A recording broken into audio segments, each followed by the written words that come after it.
on se retrouve pour un dernier vlog en Australie. Donc là, je suis à l'aéroport de Cairns, direction Melbourne, ma 4e et dernière ville en Australie. Donc je vous ai fait un vlog d'une semaine de ma vie à Sydney. Je vous ai fait un vlog d'une semaine de vacances à Gold Coast et j'ai pas pu vous faire de vlog d'une semaine à Cairns comme je le voulais à cause de la météo qui était assez capricieuse, ce qui fait que je n'ai pas fait grand chose au final. En tout cas, pas du tout assez pour faire un vlog complet d'une semaine. D'autant plus que de base, je devais travailler, enfin vraiment avoir une vie normale comme à Sydney. Ça n'a pas pu se faire puisque je dois rentrer en France plus tôt. Du coup voilà, je passe mes 6 derniers jours en Australie à Melbourne, donc d'aujourd'hui samedi 4 avril jusqu'à jeudi prochain, jeudi 9 avril, où j'aurai mon vol pour Paris. Et pour le coup, c'est vraiment une ville que je voulais visiter. Donc là, j'ai prévu plein de choses, malgré le fait que ce soit le début de l'hiver, donc il va peut-être pas faire chaud tous les jours. J'ai prévu plein d'activités, je vais explorer cette ville de fond en comble pendant ces 6 derniers jours en Australie.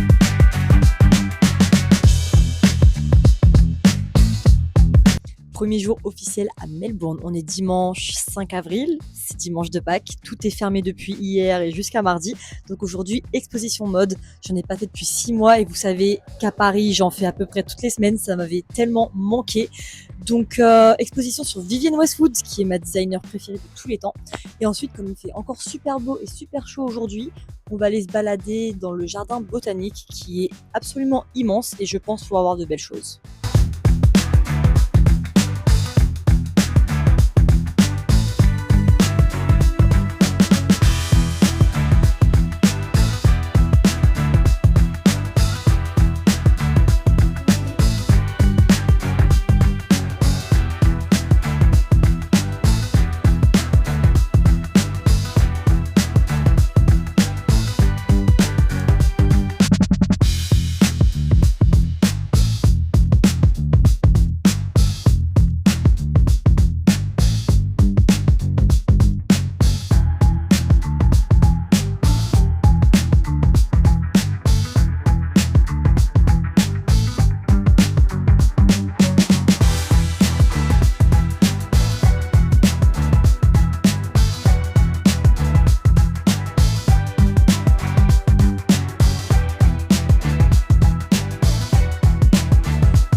Joyeuse Pâques à tous, nous sommes le lundi 6 avril 2026 et j'entame ma deuxième journée à Melbourne, enfin même ma troisième journée on peut dire, puisque j'ai commencé à visiter dès que je suis arrivée. Et aujourd'hui c'est la pire journée en termes de météo, on peut voir là qu'on a une vraie météo automnale où il fait froid et il pleuviote. Mais bon, je ne suis là que 4 jours, donc je ne peux pas faire la difficile malheureusement, donc même sous la pluie il va falloir visiter.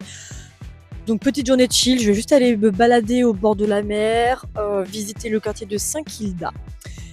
Et dans tous les cas, là on vient de passer 2 grosses journées et demain c'est une très grosse journée. Et d'ailleurs ma journée la plus importante à Melbourne, donc j'ai hâte d'y être. Il faut que je sois en forme, donc vraiment aujourd'hui pas grand chose.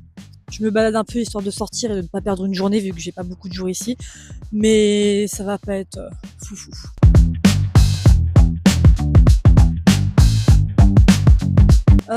Par contre, je suis venue jusqu'ici pour voir l'un des plus beaux points de vue de Melbourne et l'un des plus connus, sauf que là, avec la petite pluie fine, il y a des nuages partout. Donc il n'y a absolument aucune visibilité et absolument aucune vue. Et je suis dégoûtée parce que je suis venue jusqu'ici en partie pour voir cette vue. Donc je pense que je vais aller dans un coffee shop prendre un matcha chaud, tellement qu'il fait froid. Et vous savez que je ne suis pas fan des matchas chauds. Et je vais attendre que la pluie passe pour que je puisse voir ma belle vue. De toute façon, j'ai rien d'autre à faire. Et c'est censé passer, se calmer, donc voilà.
On démarre cette nouvelle journée dans mon hôtel. On est le mardi 7 avril 2026 et il est 7h du matin. Et aujourd'hui, c'est la journée la plus importante de mon séjour à Melbourne. C'est la première journée que j'ai planifiée quand j'ai su que je venais à Melbourne. Et c'est la journée pour laquelle, à la base, je voulais venir à Melbourne. Donc, c'est une journée 100% Formule 1. Donc, comme vous le savez ou non, Melbourne accueille chaque année le Grand Prix d'Australie. Et ça fait 2-3 ans maintenant que c'est le premier Grand Prix de chaque saison. Donc, c'est une ville à fond Formule 1. Et il y a évidemment beaucoup de choses à voir en rapport avec ce sport. Donc en premier, on va aller à la F1 Exhibition, donc l'une des plus grandes expositions de F1 du monde, qui désormais va ouvrir au Mexique et en Allemagne aussi. Mais là, pendant quelques mois, c'était uniquement à Melbourne. Ensuite, on va aller à la boutique officielle, évidemment, qui s'appelle Pit Stop Melbourne. C'est l'une des plus cool boutiques du monde pour la F1, normalement. Et à la fin, on va aller sur le circuit, évidemment, qui se situe dans un parc, donc à l'Albert Park. C'est un peu comme Monaco par exemple, c'est un circuit de ville, donc on peut tout à fait marcher sur le circuit. Donc voilà, moi je vais essayer de faire le tour du parc comme les voitures le font lors du Grand Prix. Je vais d'ailleurs allumer mon Strava pour qu'on voit un peu la forme, donc je vais essayer de faire ça. Ça va être top, j'ai hâte, la météo est pas trop mal normalement, ça devrait être vraiment une des meilleures journées de ma vie en Australie.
Nous sommes le mercredi 8 avril 2026 et c'est mon dernier jour à Melbourne et plus globalement mon dernier jour en Australie.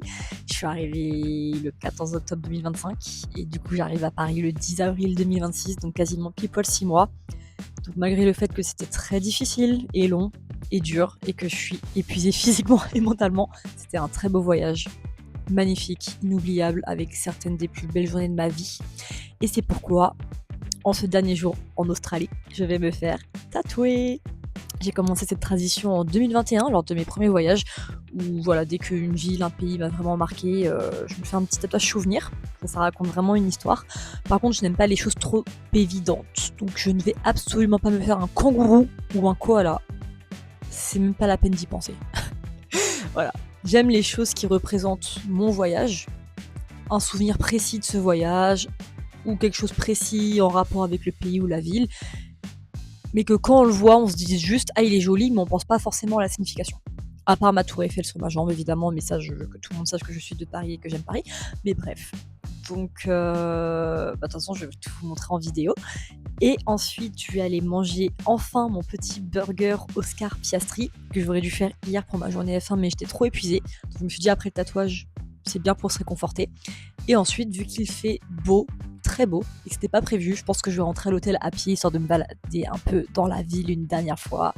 Peut-être voir des petits trucs que je n'avais pas vus avant. Puis voilà, hein, je vais essayer de rentrer tôt, vers 13-14 heures, histoire de faire ma valise et tout préparer mon escale à Shanghai, parce que ça s'annonce plus compliqué que prévu. Et voilà.